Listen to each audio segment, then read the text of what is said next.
Hi guys, Ms. Peterson here, and welcome to AP Chemistry Lecture 2-5, all about molecular structure. This is our second one on covalent bonding, and this one gets a little bit more advanced. We're going to be talking about resonance, about Vesper, which is valence shell electron repulsion theory, a little bit about hybridization and molecular bond theory, and talk about what isomers are. This corresponds to your textbook sections 9.1, 9.2, and 9.5. AP Chemistry Topics 2.5, Lewis diagrams, and 2.6 on Vesper and bond hybridization. And we'll be looking at a simulation and working on a skill builder to help with this stuff as well. So, what is resonance? Okay, resonance is when a single Lewis structure cannot accurately portray the structure of a molecule, when it's not just a single bond or just a double bond. For example, ozone, they've done experiments on ozone, O3, and they've shown that it has equal bond lengths and equal bond strengths, implying that there's an equal number of bonding pairs on each side of that central oxygen atom. But when you draw this Lewis structure, you might draw something like this. These positive and negatives are the formal charges. Okay, so you would think maybe that this bond was going to be shorter, because it's a double bond, and the other bond was going to be longer. But that's not the case experimentally, because a more accurate description of this structure actually alternates between having the double bond on one of the oxygen atoms versus having the double bond on the other oxygen atom. So that's called resonance. And we typically use these square brackets to show that. Notice it is simply this electron moving there and this bonding pair moving to that electron. And they're going to make that switch back and forth like so fast that it really is just one structure that's somewhere in between these. In fact, sometimes we will represent it that way using dashed lines. So we could have a dashed line like this, showing that partial positive charge here, and then the partial negative charge on those two oxygen atoms. Only problem with representing the resonance in this way, it's a little bit more concise, but you don't see the lone pairs because there's no accurate way to represent those. But it is another way to represent the resonance. So important things to know about resonance is that it never differs in the arrangement of the atoms. If you have in the carbonate ion, 3 oxygens bonded to the carbon, you're not all of a sudden going to get the oxygen in the middle and be in the central atom. It's always going to be the same structure, just different arrangements of the electrons. So here's an example for carbonate ion, similar kind of thing with that double bond rotating around the different oxygens. We could also see that with the nitrite ion, NO2-. Okay, nitrogen has 5 valence electrons, oxygens each have 6, so that's 12, and then we have a -1 charge, so 1 more electron there, giving us 16 valence electrons in our structure. So if we draw it, we start with the single bonds, okay, and then that's 2, 4 electrons, 6, 8, 10, 12, 14, 16, okay? So we have those there, but you might notice that the nitrogen doesn't have even close to an octet. And you might remember that nitrogen typically likes to form 3 bonds. So I'm going to move one of these lone pairs to a bonding pair, and then give nitrogen its 2 electrons so that it has an octet, which would actually require taking one of those lone pairs away from that oxygen. Now, this oxygen has the formal charge of -1, but it is in resonance, so that -1 charge could actually be on the other oxygen as well. So these two structures are in resonance, and we would do it with that double-sided arrow and the brackets. Okay, cool. Okay, cool. Now, since we're going to be talking about molecular structures and shapes and all of that, I wanted to talk real quick about some of the different models that we use to talk about molecules. Not atoms. That should say molecules. Sorry about that. So we're going to look at methane, for example, whose Lewis structure looks like this.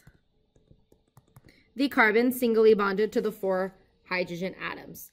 Pros of this is that it's simple and it's easy to draw. Some of the cons of it is it's not as easy to see the shape or even like what those bond angles are. Okay, we're going to be talking a lot today about the difference in between those bond angles. The line wedge dash fixes that a bit. This dash line means going into the page. So it's like it's away from you a bit, where this bolded one means coming toward you. So these ones are also relatively simple.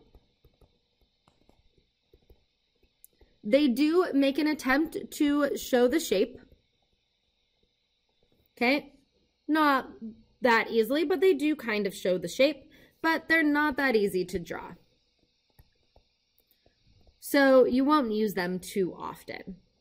Ball and stick models are what you use when you play with chemistry Legos, as I call them, those model building kits. Okay, that's kind of what these are. They are not easy to draw, but they're three-dimensional. So that's definitely a pro of these last two models. This one also shows bond angles a lot better and the shape, where the space filling model is a little bit more realistic because it shows like that the atoms all take up space and they have the overlap and all of that. But these ones you wouldn't really draw. So it's not like you're going to see these that often on AP Chemistry or even in a textbook that often. Mostly you see these in simulations and things like that. Okay, so let's talk about VSPER. VSPER stands for Valence Shell Electron Pair Repulsion.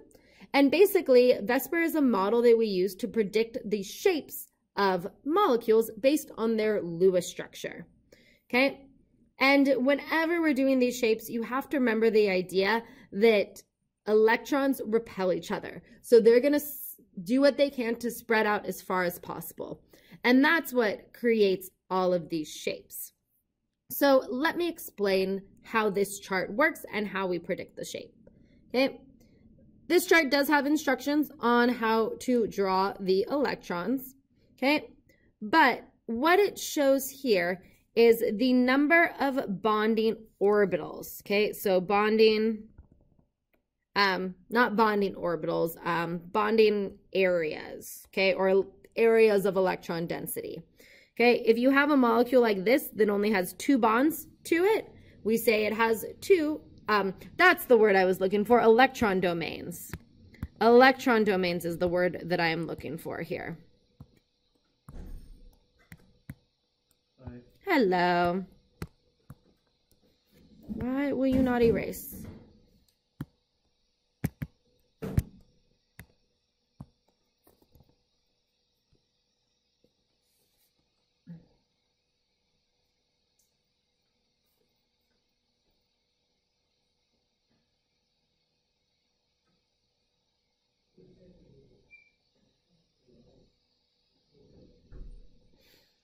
Okay, so let's look at this chart.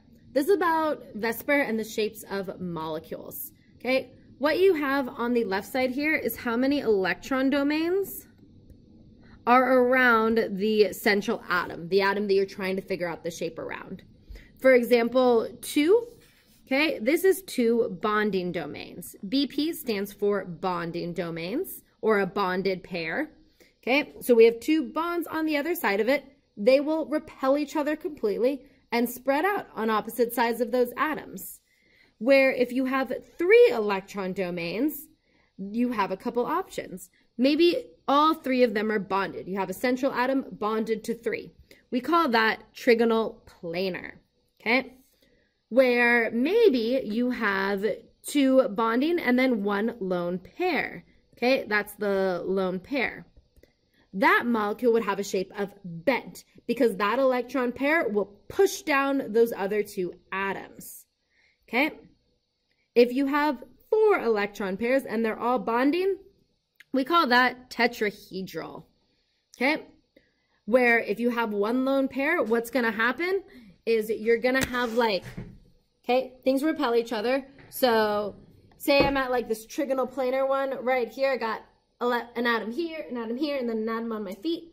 And then you bring in that lone pair and it repels the other atoms and like pushes them down, creating that trigonal planar shape. Trigonal pyramidal shape.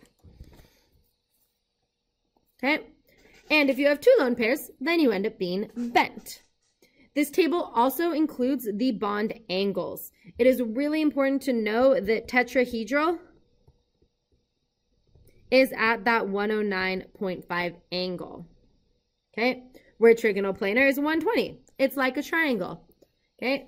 And then when you have the lone pair, it repels even more, so it's going to be slightly less than 120, okay? But that's kind of how you use this chart. The majority of the time, we will live up here in these 2, 3, and 4 electron domains, okay? These 5 and 6 are only for atoms that have an expanded octet.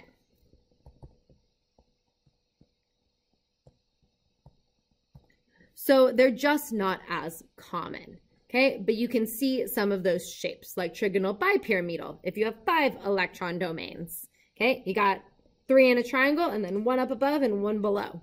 Sawhorse, which is exactly what it sounds like. It kind of looks like a seesaw. T-shaped, they can even be linear if you have 3 electrons by itself. Yeah. Okay, so that's how to use this chart. Now, let's go ahead and see for NH3. So, ammonia is NH3. We put the N in the middle. H, H, H. That structure will have 5 plus 3 or 8 valence electrons. Here's 6. We need 2 more on that nitrogen.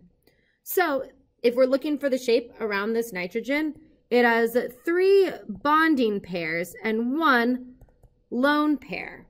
Okay? So will the H's all be spread out in a triangle like a trigonal planar? Or that lone pair is going to push it down.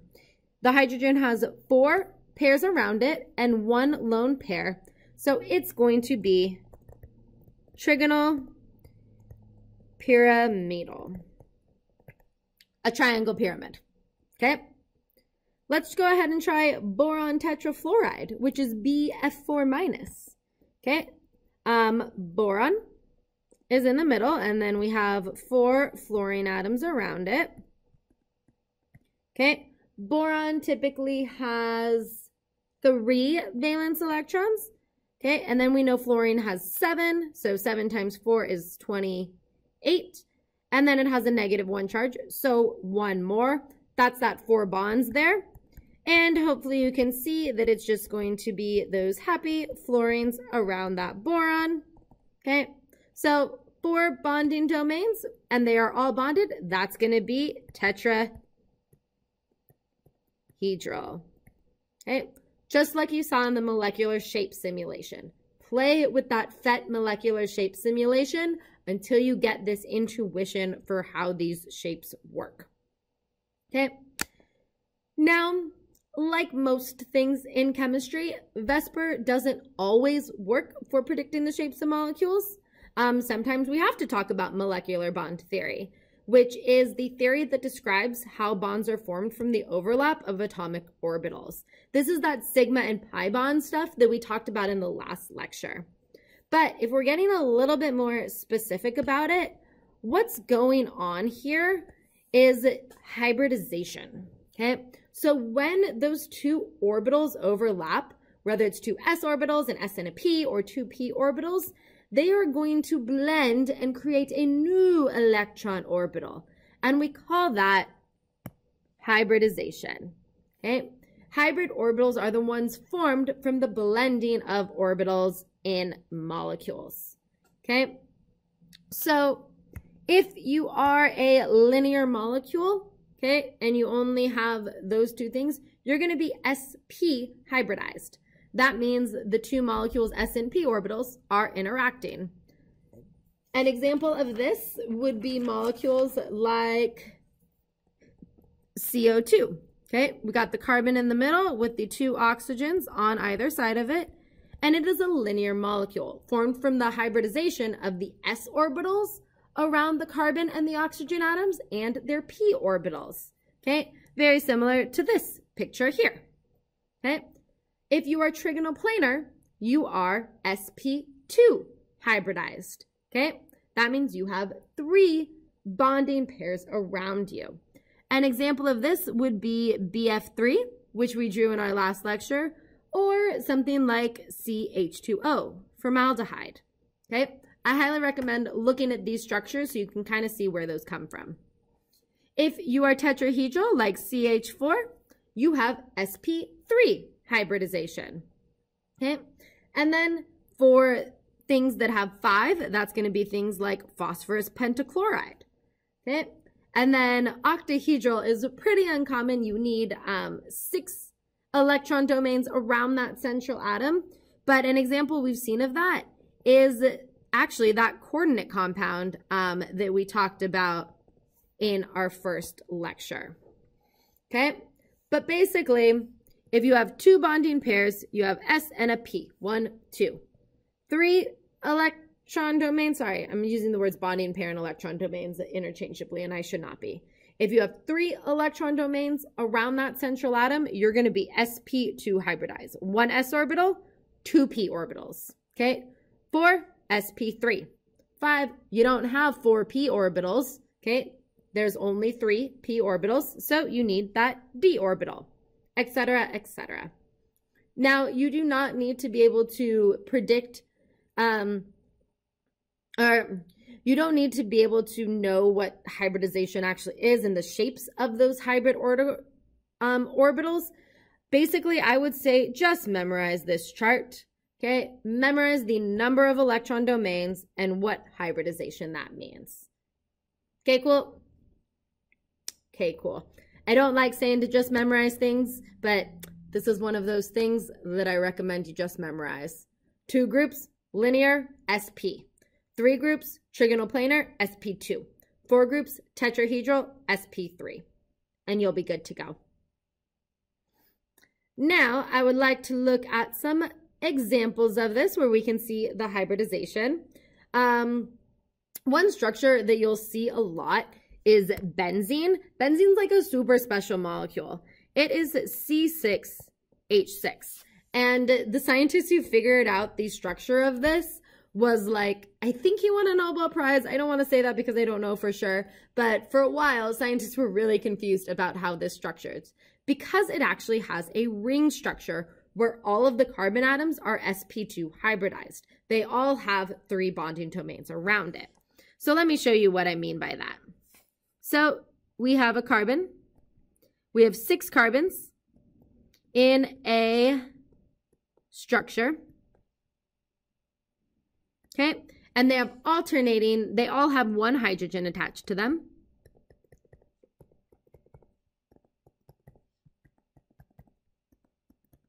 And they have alternating double bonds. Okay, so you got single, double, single, double. But we know that this is in resonance, so that is actually shared between them. Sometimes you will see the structure represented like this.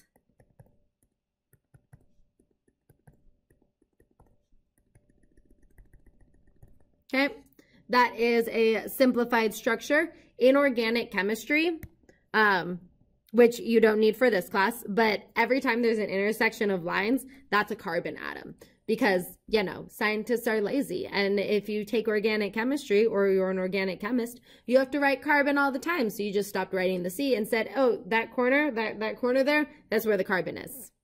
Okay. So let's go ahead and look at some other examples of hybridization.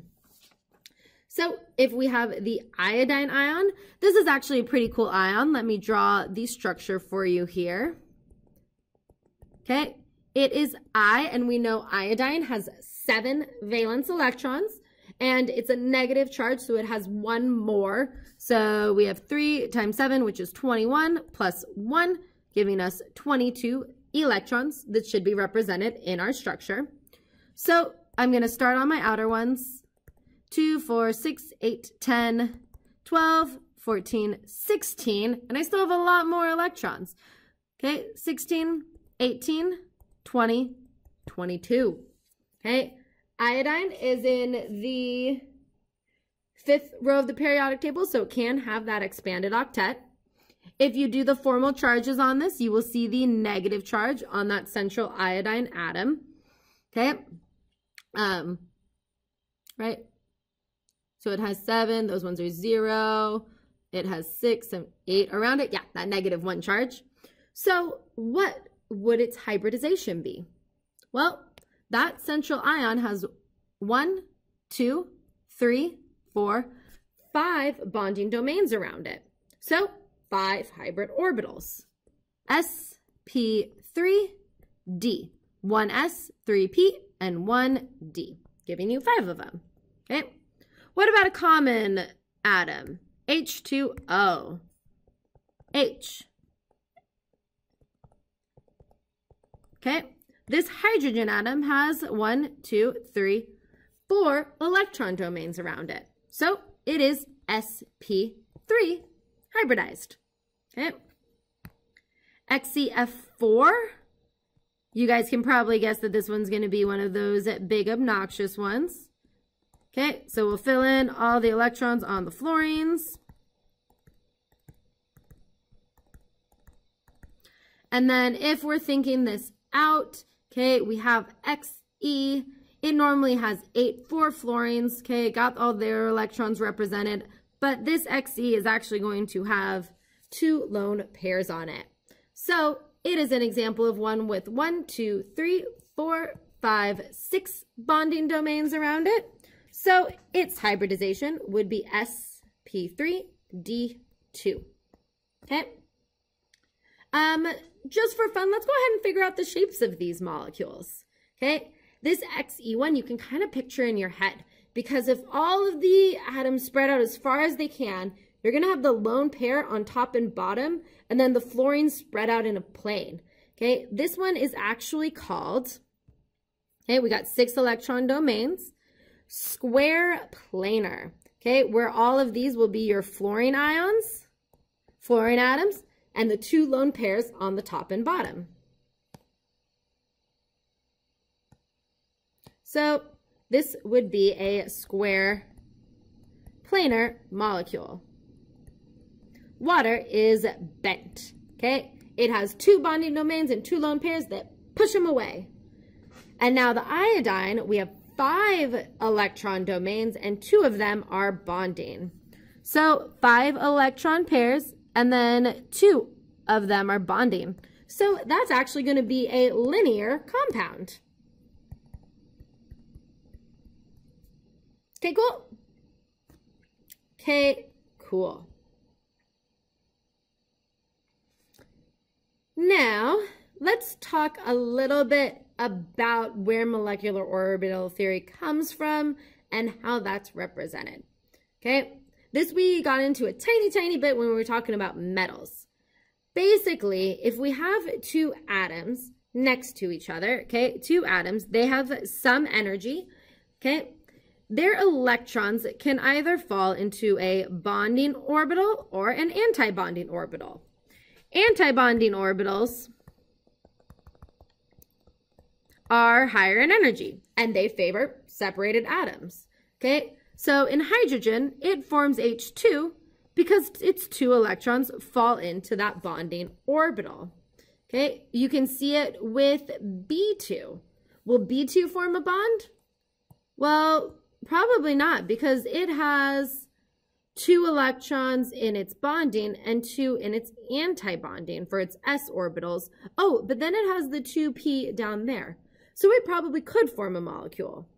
Where helium, we have 2 in bonding and 2 in anti-bonding. So it will not bond.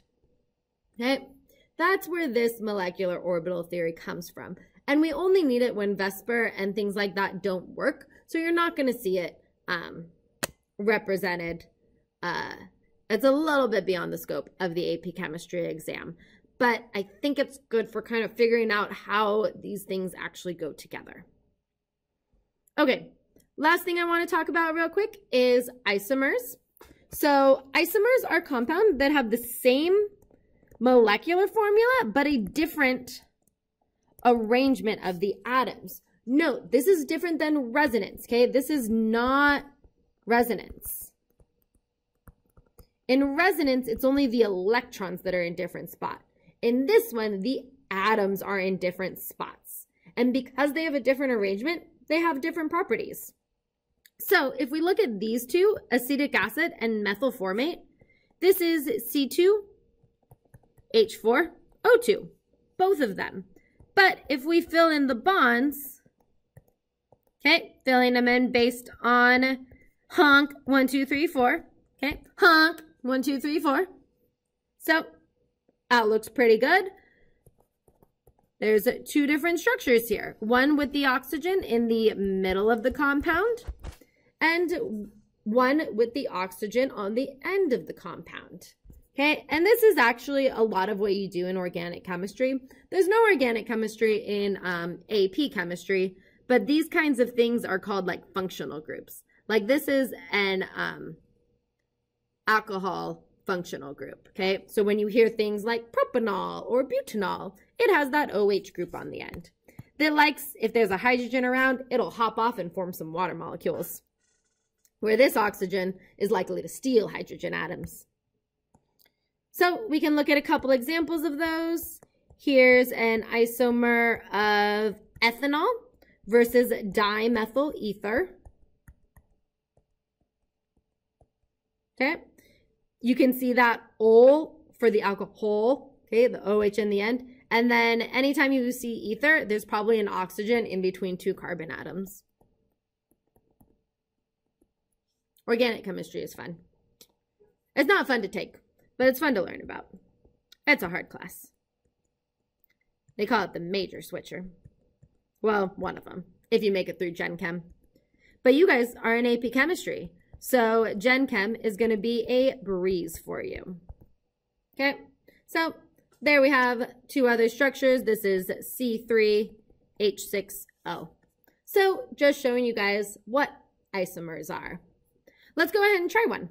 Let's find 2 different isomers for C4H10. One of these is going to be butane, and one of these is going to be isobutane. Let's start with a simple one. Let's put all of our carbons in a line.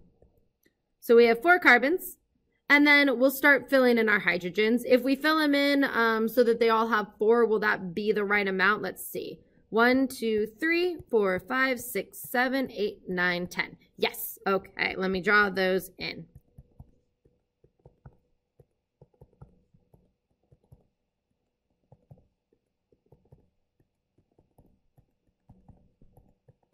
Okay, so there's butane. Can you figure out a different way to arrange these atoms to create isobutane? The trick is in the carbon. In isobutane, all of the carbon atoms are bonded to a central carbon atom. So you actually have 3 what are called methyl groups, or CH3s.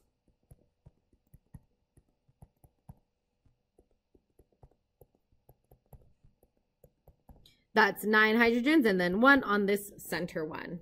Okay, so that one is isobutane.